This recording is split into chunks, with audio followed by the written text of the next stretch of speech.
do interventions so that I don't just teach the skills that I'm teaching, but rather I teach that in a way that has a ripple over effect onto these larger adaptive behaviors.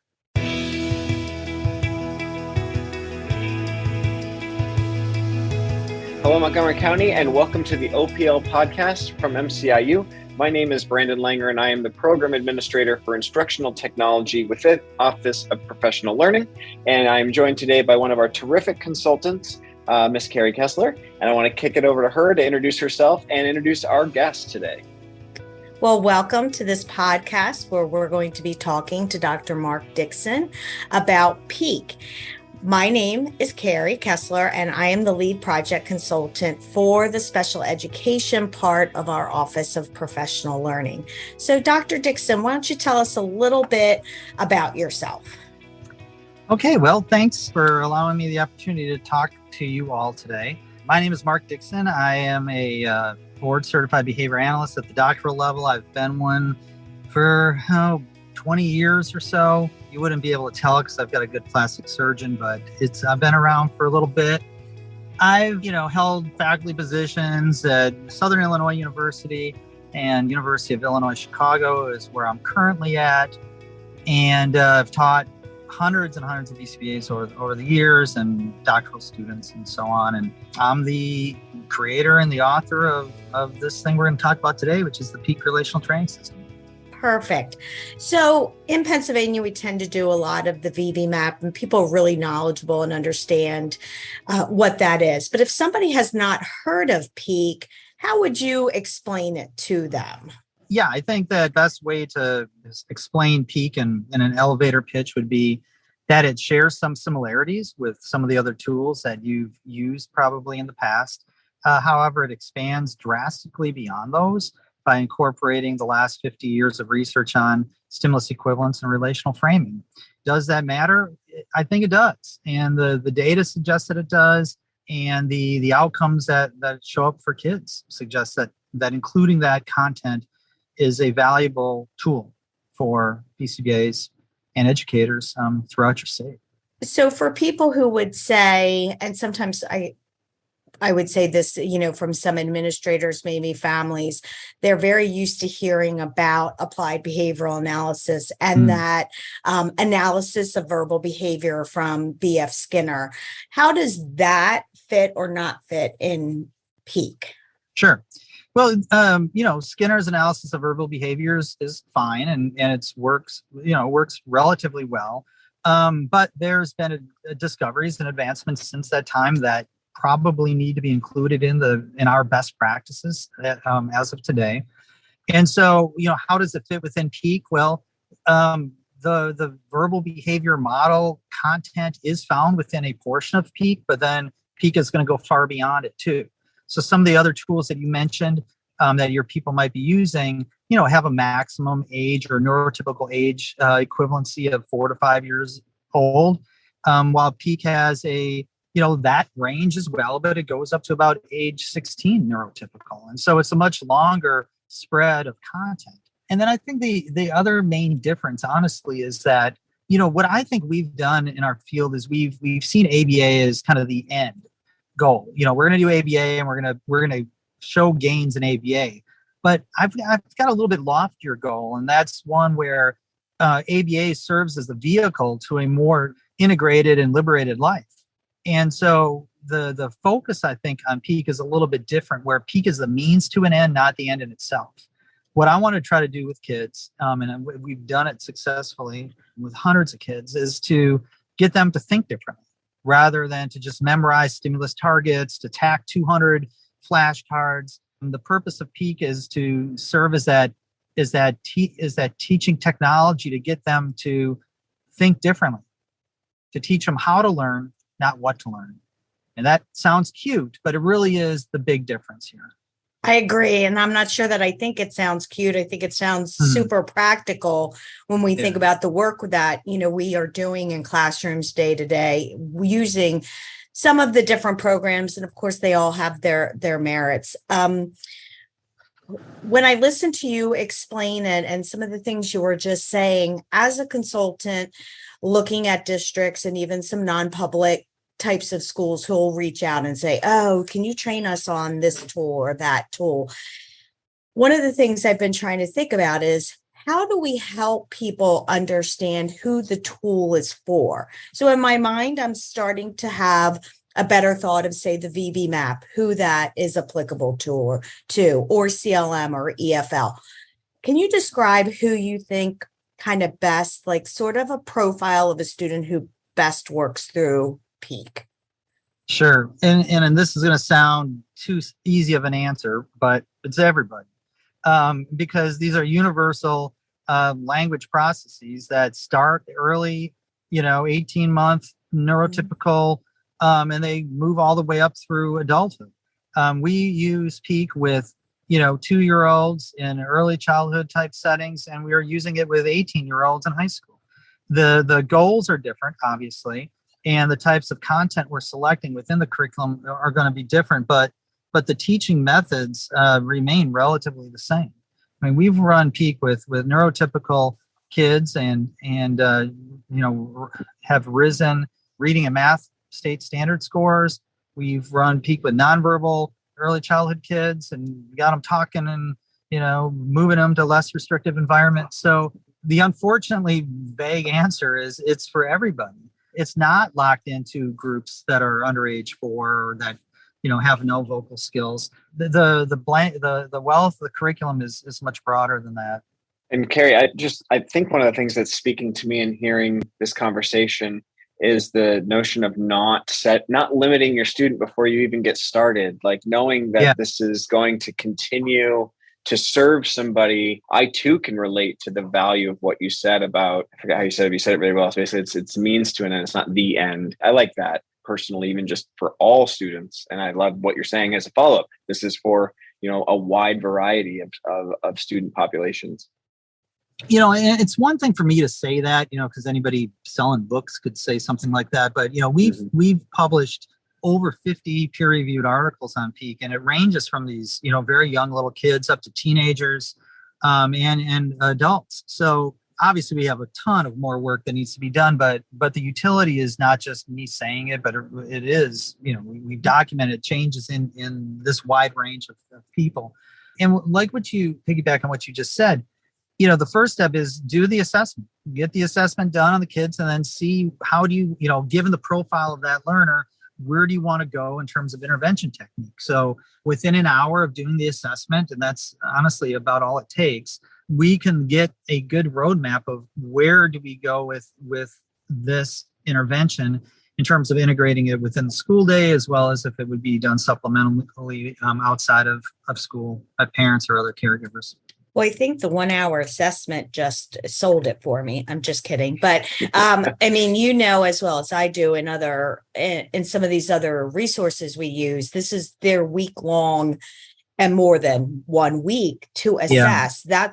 That's super problematic and makes some of these products, I want to say, they're tedious. There's a level of minutia to that. How do you feel Peak aligns to sort of, or doesn't align to some of that, like that idea that it takes so much learning and training on the part of the staff that you lose people, that you don't do this long range, that after 2 or 3 years, you fall off on your practices and you start to see that students no longer make progress, which is probably related to instructor issues as opposed to the student not making progress. Well, yeah, I mean, like I said at the beginning here, I've been around for a while, and I used other tools before, while I'm Mr. Fancy Professor. Honestly, like 2 to 3 days a week, I'm out on the front line in schools and seeing what needs to be done. And, in the earlier days before I did Peak, I was using other tools and seeing exactly what you just described, shortcuts and burnout on these things, and instruments that did not meet the kind of the parameters in which you all operate under. Mm. You don't have time for tons and tons of hours to observe and record and assess. And while that's I think very, it's a very sacred element of behavior analysis and careful assessment and evaluation, if it's not constructed in a way that's applicable to the environment that you're trying to use the tools in, then it's useless. And so one of the questions you gave me ahead of time was, how did you get started with this peak thing, or why did you create it? And part of it was because I saw a disconnect between a few things. I saw a disconnect between tools that were available and the reality in which you all lived in schools, and the amount of time you had to get started, and the amount of training and the heavy lifts that some of these things require. On behalf of the staff, and the other disconnect was a good chunk of our research literature was missing from them, and that speaks to the derived, stimulus equivalence and relational framing that I spoke of earlier. So, in terms of how do you get started, this 1 hour assessment is not, some quick, easy thing that's missing 80% of what you need to evaluate, but rather the peak assessment, the PCA, peak comprehensive assessment, is our field's only standardized assessment. It's not criterion based. It's not a, question and answer. It is literally a live, objective, standardized assessment that looks and feels like an IQ test. It looks and feels like a speech and language test or a Bracken or some of the tools that you guys use in schools right now. Now, in addition to that, being standardized, and I mean, there's so many benefits from a standardized assessment instead of the interpretations that I think we've rested upon. And for me, we rested upon it I think it's kind of uncomfortable that an objective science is not using literally objective standardized tools. But nonetheless, I've published data in the last year that shows that the peak PCA has convergent validity, or it's correlated very closely with IQ tests, with the Vineland Adaptive Behavior Scale, with the PDD-BI, and with autism symptomologies as measured by the CARS.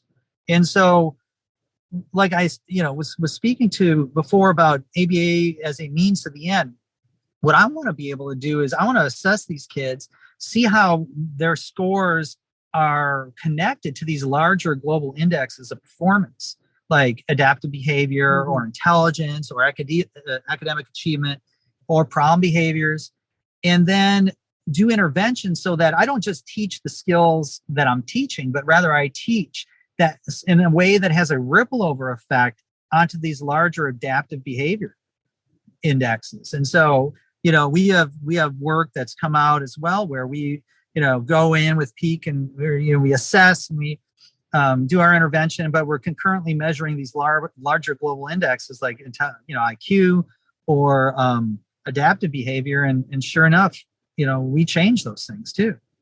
So it does serve as that vehicle to these larger repertoire changes. And so that's why, the assessment is, I think, practical, quick, but it's meaningful. And those data suggest that it is, not just Mark says it is. And then once you have those assessment results, if we choose programs correctly, intervention programs correctly, which I believe we can, with appropriate knowledge of the peak system, we can not only, move the goals, the targets that we're identifying in an IEP, but we're having larger rippling effects across that kid's repertoire. Okay. Those other things you mentioned are assessments. And what your goal then becomes is teach to the assessment. And that's not the goal with peak. I mean, you've got an assessment, but you have a much larger curriculum, and that curriculum takes a lot of the guesswork out of what you guys have to do. So would it be fair to say that if you're implementing peak, if you have done the assessment and you have created the programs you need based on that, you would be doing that also in conjunction with whatever else is happening in the class? Like, for instance, their ELA, math, science instruction, right, things like that. So you don't just do peak 24 hours a day, 7 days a week. You're also providing that other rich, rigorous opportunity to learn academic type skills along with those adaptive, everyday, and behavior skills like you're talking about. Yeah, you're absolutely right. In the public schools that I have personally brought peak into, and then, I'll come back and monitor and check on them on a monthly basis, every other week basis. In those environments, which are clearly the same as yours, they're doing peak maybe an hour a day per kid that are pretty intense, and then maybe a half hour a day on kids that are not as intense. And, we can define what that means, but this is not the whole day for a kid. I never designed it that way because I saw the need for those kids to socialize, to generalize, to be part of that learning school environment. And we have a dosage paper that is almost published, meaning that it was accepted, and we just have some small revisions that we have to do, but nothing in terms of the data or the outcomes that I'm going to tell you right now. But we looked at 30 minutes a day versus an hour a day on skill gains, and you get it in every kid. And even when it comes to changes in an external measure like the Bracken School Readiness Instrument, that we get gains in every single kid, regardless of 30 or 60. But there is some added value to maybe us, the 60 group, but that's still a small amount. We're talking 5 hours a week of dedicated ABA. Now, I've published multiple studies that people can just find on Google Scholar that look at very low doses of intervention. Now, I'm not saying high doses aren't great, but there's only so many hours in a day. Mm-hmm. And, I think as educators and people that are closest to those kids, if I come in with this unrealistic expectation that you must run peak 30 hours a week to get outcomes, either you're going to compromise this kid's day in ways that might not be beneficial, or you're just going to tell me that this peak thing isn't going to work in the world that you're in. And so I try to put together something that is power, where the effects are powerful enough so that you don't need to disrupt everything. Now, again, we need to do a ton more dosage studies, but I see it every week. I'm telling you, 30 minutes of intervention and these kids make gains. Right. One, you're speaking to a capacity of time, a capacity of even energy and ability for someone to maybe wrap their heads around this in the first place. And I know one of the things that is on our minds is what the professional learning commitment to start that journey, to learn more about the system. What does that look like for someone who's new to this and is looking to bring this in? I've tried to write the curriculum and the assessment in a way that somebody can just get the books and start, honestly, and they did that for years. We also have a 3-hour on-demand training on the basics of how to run the curriculum, and that's oftentimes offered to frontline folks, individual care aides or classroom assistants. And then we have a certification program too, which is a 12-hour self-paced training. And we do it live sometimes. I believe that some of us are coming out to see you in fall to gain some, or to have that 12-hour training live rather than on demand. So that, I think that you walk out of that training with a pretty good skill set. But it's not, I'm not here to necessarily sell anything. So, there are a lot of free resources available in addition to the books. There's a Peak YouTube channel. Just if you just type in Peak ABA YouTube, there's hundreds of videos that demonstrate the assessment and the intervention programs and how to build curriculum programs around Peak.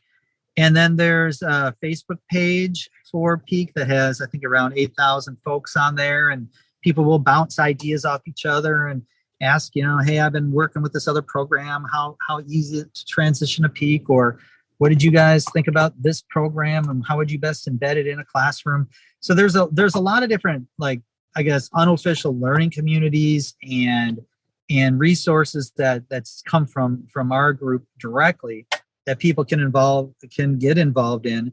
And honestly, I don't have any friends or hobbies or anything, and so I'm always available for an email people too.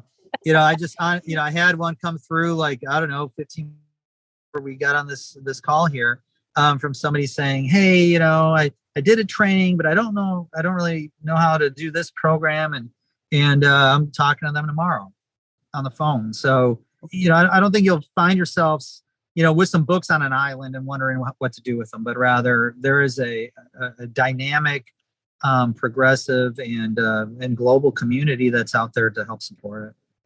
Yeah, that was, I think, our last question was, after we are asking you or members of your team to come out, I believe our dates are October 19th and 20th at our Montgomery County Intermediate Unit building. So we would do that. But yeah, I always think about, well, what happens after, even as a presenter myself, like these kind of one and dones have some, benefit, but that's nice to hear that, we would have availability, to speak with you or members of your team or go on Facebook. I love that you have the YouTube channel. People love stuff like that, to go surf videos. There's a lot of people who love I the need tech.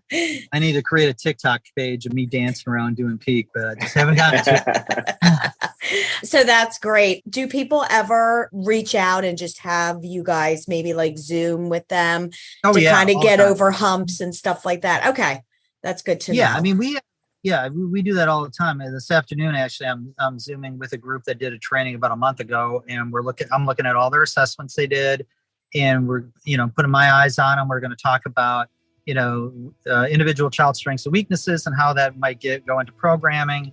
And, in a variety of districts, it might entail, once a quarter visits or once a month visits from, one of our group to come out, hang out, see, troubleshoot, and keep things energized.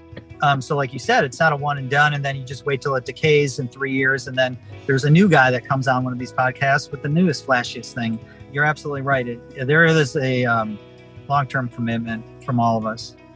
Well, that sounds perfect. Well, thank you for your time. I don't know if you have anything else you want to add, but I think this is going to give our county, and I'm going to send it outside the county too, a lot of food for thought, pique, and no pun intended, more interest. We look forward to our work with you in October. Sounds great. Well, it was nice getting a chance to talk with you, and I look forward to continuing that relationship. Thank you, Dr. Dixon. Yep. Thank you very much. And for anyone listening, we'll put some of the resources Dr. Dixon referenced in terms of their YouTube channel and whatnot on our Learn site, learn.mciu.org, which is our MCIU Learning Network, which hosts a variety of information across all areas of education, not just special education, but we do have a special education hub there. And once again, thank you for joining us for this conversation, and we look forward to seeing you in October. Sounds great. All right, thank you. Take care.